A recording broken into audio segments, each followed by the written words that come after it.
Doğduğun Ev Kaderindir dizisi yeni bölümünde neler yaşanacak?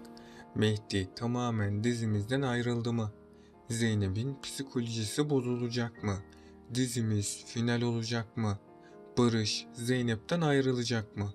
Hepsini sizlere bu videoda açıklayacağım arkadaşlar.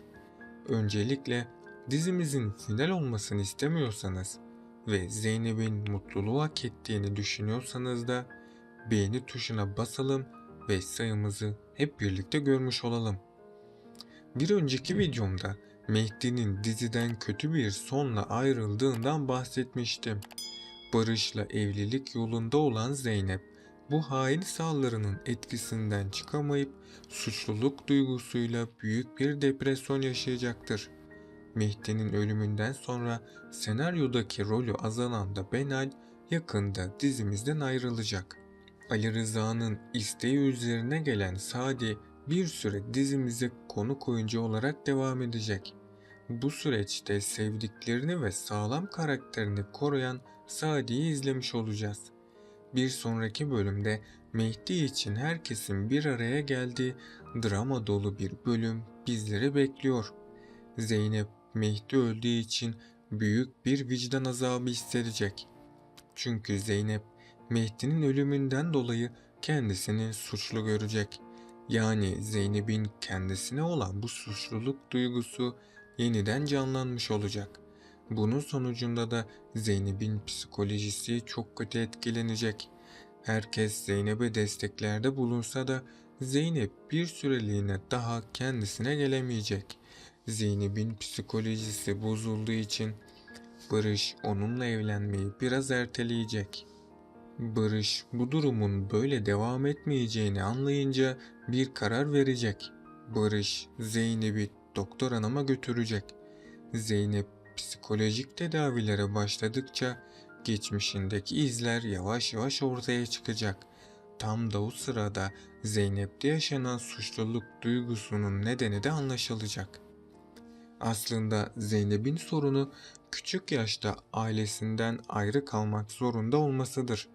Sakine Zeynep'in güzel bir hayat yaşaması için onu Nermin Hanım'a vermek zorunda kalmıştır.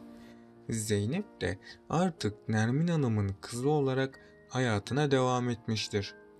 Zeynep eski hayatını geçmiş olsa da doğduğu ev onun kaderi olduğu için peşini hiçbir zaman bırakmamıştır. Çünkü Sakine o zamanlarda Nermin Hanım'ın evinde hizmetçilik yapmaktaydı. Zeynep ise Sakine'nin kendisine hizmet etmesinden rahatsız olmuştur.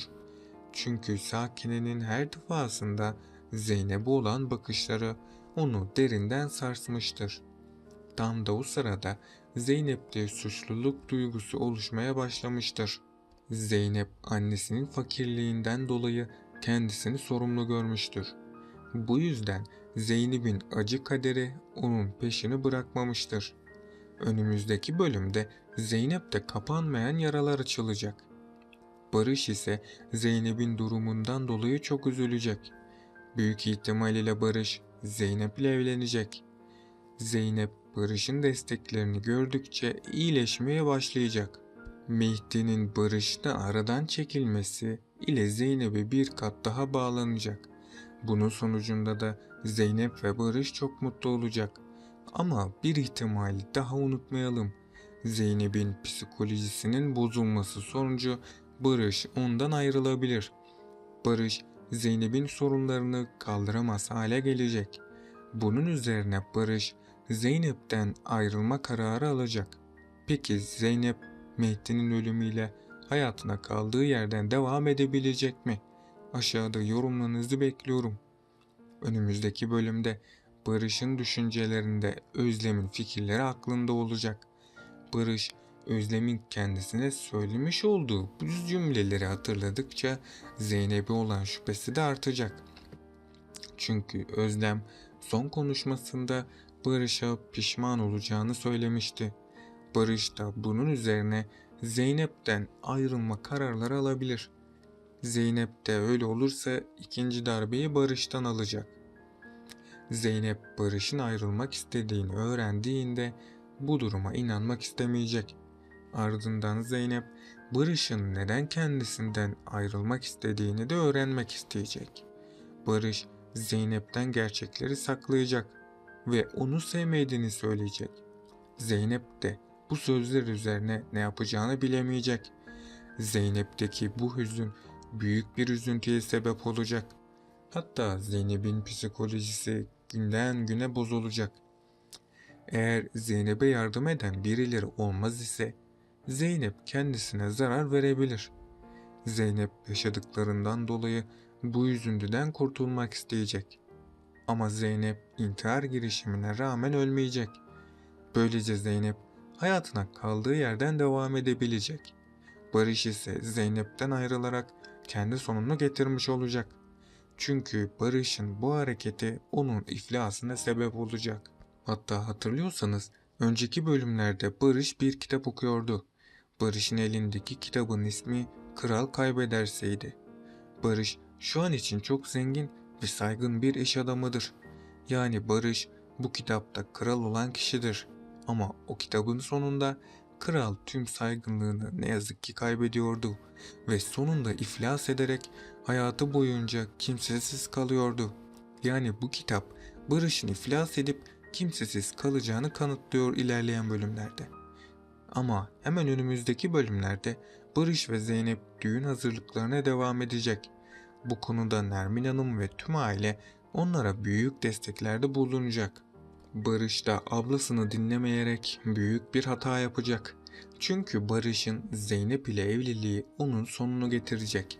Önümüzdeki bölümlerde Barış ve Zeynep'in düğünleri gerçekleşecek. Ama Zeynep ve Barış'ı çok büyük bir tehlike bekliyor. Çünkü Ekrem hala amacından vazgeçmedi. Ekrem, Nermin ve Zeynep'ten intikam almayı aklına koymuş durumda. Veysi de Mehdi'nin hapisten çıkmasına yardımcı olan Zeynep'i kendisine düşman olarak görmekte. Bu yüzden Zeynep ve Barış'a düğün gününde bir zarar gelebilir. Onun için de Zeynep ve Barış'ın önce Veysi ve Ekrem sorununu halletmesi gerekiyor. Bundan sonraki süreçte dizideki olaylar Zeynep ve Barış üzerinden ilerleyecek. Nermin'in maddi durumu düzeldiği için Zeynep'i himayesi altına alacak. Sakine de Zeynep'in Nermin'i seçmesini kabullenemeyecek. Bu yüzden Sakine her zamanki düşmanlığını devam ettirecek ve bu yolda Nermin Hanım'a da çok büyük bir savaş başlatacak. Nermin Hanım eğer dikkatli olmazsa bunun sonucu çok ağır olabilir. Bu bölümün de sonuna geldik arkadaşlar. Bunun gibi analiz videolarının devamının gelmesini istiyorsanız kanalıma abone olup bu videoyu beğenerek dizimize destek olabilirsiniz. Sonraki videolarda görüşmek üzere, hoşça kalın.